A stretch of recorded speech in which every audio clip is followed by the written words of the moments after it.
Assalamualaikum warahmatullahi wabarakatuh. Perkenalkan, saya Yola Fitriza, NIM 2110841026. Pada kesempatan kali ini, saya akan mempresentasikan sidang skripsi saya yang berjudul Manajemen Strategi Dinas Perhubungan Kota Padang dalam Mengatasi Kemacetan di Kota Padang. Yang terhormat dosen pembimbing saya, Ibu Dr. Desna Aromatika, SAP, MAP, dan Ibu Kusdarini, SIP, MPA. Serta yang terhormat dosen penguji saya, Ibu Dr. Ria Aryani MSI, Bapak Dr. Roni Eka Putra SIP MPA, dan Ibu Anissa Aulia Putri SAP MAP. Penelitian ini dilatar belakangi oleh kemacetan lalu lintas merupakan masalah umum di kota besar, termasuk Kota Padang. Peningkatan jumlah kendaraan pribadi seiring perubahan pola hidup masyarakat menyebabkan volume kendaraan tidak sebanding dengan kapasitas jalan, sehingga kemacetan sulit dihindari. Beberapa penyebab kemacetan, kendaraan yang melebihi kapasitas jalan, kecelakaan lalu lintas, cuaca buruk, parkir liar, perilaku masyarakat yang tidak taat aturan lalu lintas. Dinas Perhubungan mencatat ada 33 titik kemacetan yang ada di Kota Padang. Yang berwarna biru menandakan sudah diberlakukannya penanganan kemacetan pada titik macet tersebut, serta yang warna kuning menandakan akan dilaksanakannya penanganan pada titik macet tersebut. Berdasarkan permasalahan yang dihadapi, Dinas Perhubungan Kota Padang memerlukan manajemen strategi yang efektif untuk mengurangi kemacetan. Meskipun telah dilakukan rekayasa lalu lintas, kemacetan di beberapa titik masih terjadi, sehingga diperlukan strategi yang lebih optimal dalam penanganannya.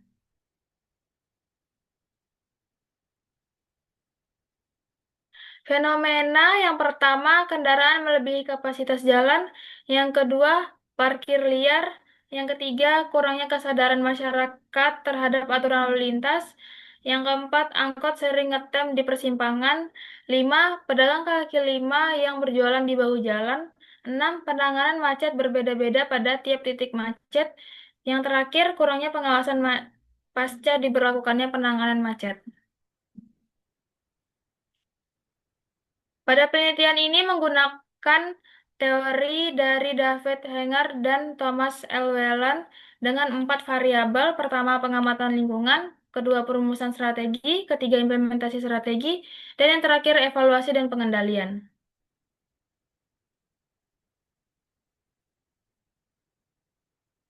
Metodologi penelitian kualitatif, pendekatan dan desain penelitian, teknik pengumpulan data, teknik pemilihan informan, peran peneliti, proses penelitian, unit analisis, teknik analisis data, teknik keabsahan data.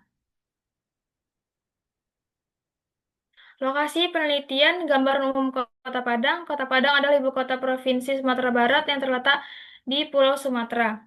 Kota Padang memiliki luas wilayah yang mencapai 694,96 km.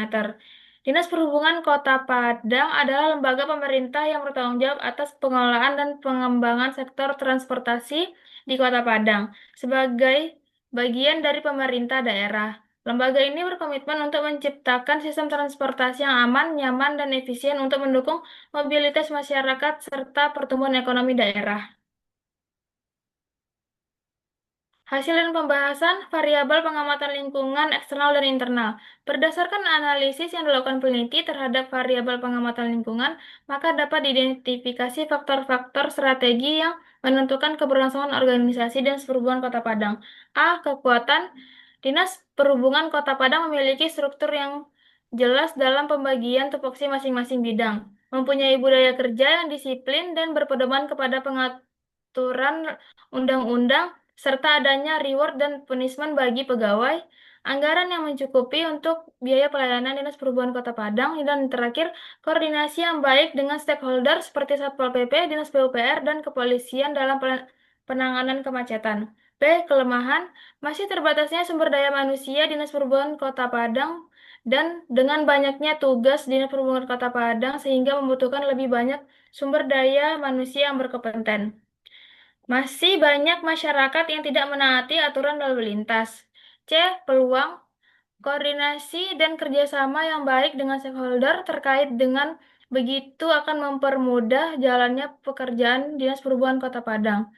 Masyarakat yang menyampaikan pengaduan terkait titik-titik kemacetan juga dapat menjadi peluang bagi Dinas Perhubungan Kota Padang karena informasi tersebut membantu dalam mengidentifikasi permasalahan di lapangan dan merumuskan solusi yang tepat.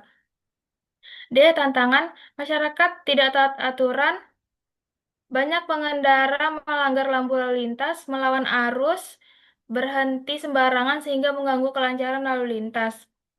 Parkir liar, kendaraan yang parkir di bahu jalan akan mempersempit ruas jalan. Transportasi umum, angkot yang sering ngetem di persimpangan atau berhenti sembarangan menjadi alasan Dinas Perhubungan mendorong peralihan ke Transpadang.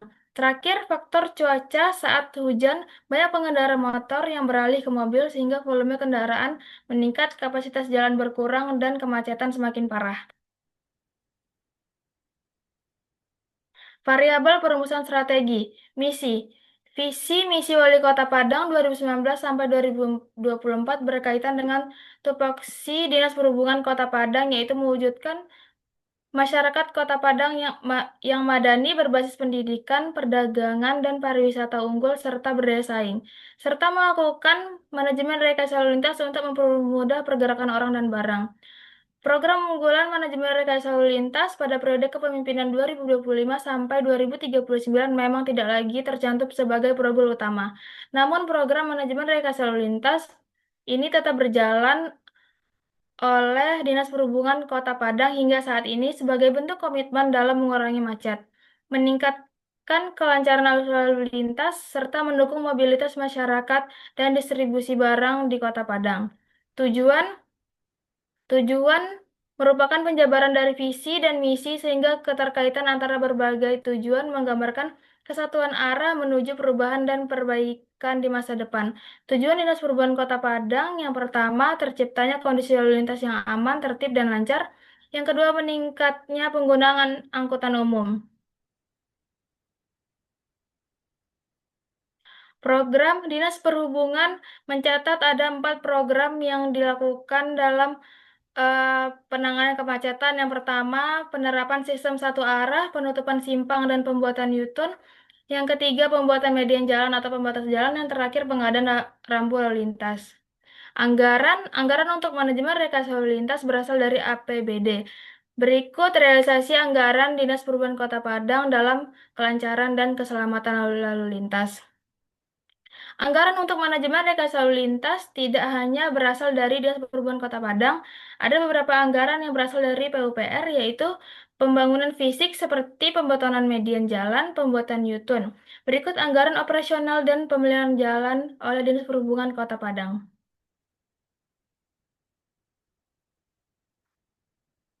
Variabel evaluasi dan pengendalian kinerja. Pertama, Dinas Perhubungan Kota Padang melakukan evaluasi setiap 3 bulan sekali. Yang kedua, evaluasi dilakukan pada bidang masing-masing terlebih dahulu. Setelah itu, evaluasi dilakukan secara menyeluruh.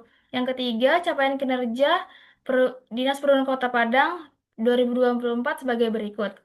Sasaran pertama Dinas Perhubungan Kota Padang adalah maksimalkan kinerja lalu lintas dengan target peningkat kecepatan rata-rata kendaraan saat jam sibuk menjadi 35,58 km per jam pada akhir 2024. Strategi untuk mencapai target ini meliputi penertiban hambatan samping seperti parkir liar di tepi atau di badan jalan, dan penertiban kendaraan muatan besar serta penerapan rekayasa manajemen lalu lintas untuk menjamin kelancaran arus. Pada sasaran kedua, indeks rasio fasilitas kecelakaan dengan jumlah kecelakaan di jalan raya Kota Padang tahun 2024 adalah 1:18, di mana jumlah kejadian Kota Padang pada tahun 2024 adalah sebanyak 654 kejadian, dengan korban meninggal dunia sebanyak 47 orang dan diharapkan angka kecelakaan pada tahun 2005 tidak bertambah dari tahun sebelumnya. Penutup, kesimpulan, berdasarkan hasil penelitian menunjukkan bahwa strategi Dinas Perhubungan Kota Padang dalam mengatasi kemacetan telah berjalan secara efektif. Hal ini tercermin dari keberlangsungan program unggulan Wali Kota periode 2019 sampai 2024, yakni manajemen rekayasa lalu lintas yang bertujuan untuk memperlancar pergerakan orang dan barang serta masih diimplementasikan hingga saat ini. Meskipun demikian, ditemukan kendala pada aspek pengamatan lingkungan dan evaluasi dan pengendalian. Setelah dilakukan penanganan pada titik kemacetan, sering tidak terdapat petugas yang melakukan kontrol ulang. Saran, berdasarkan kesimpulan yang telah dituliskan, maka peneliti memberikan beberapa saran sebagai rekomendasi bagi Dinas Perhubungan Kota Padang sebagai berikut. Satu, Dinas Perhubungan Kota Padang diharapkan mampu meningkatkan kompetensi SDM melalui pelatihan teknis dan pembekalan petugas lapangan sesuai ketentuan yang berlaku. Dua, Dinas Perhubungan Kota Padang diharapkan meningkatkan sosialisasi dan pengawasan terhadap masyarakat akan pentingnya disiplin dalam berlalu lintas. Yang ketiga, Dinas Perhubungan Kota Padang diharapkan tetap melakukan pengawasan dan kontrol pasca diberlakukannya penanganan strategi kemacetan pada setiap titik macet. Dan yang terakhir, Dinas Perhubungan Kota Padang disarankan untuk memisahkan anggaran khusus untuk kegiatan manajemen rekayasa lalu lintas agar pelaksanaannya lebih teratur dan tidak tercampur dengan anggaran kegiatan lainnya serta dapat dievaluasi dengan efektif. Sekian presentasi dari saya. Apabila ada kesalahan mohon dimaafkan. Assalamualaikum warahmatullahi wabarakatuh.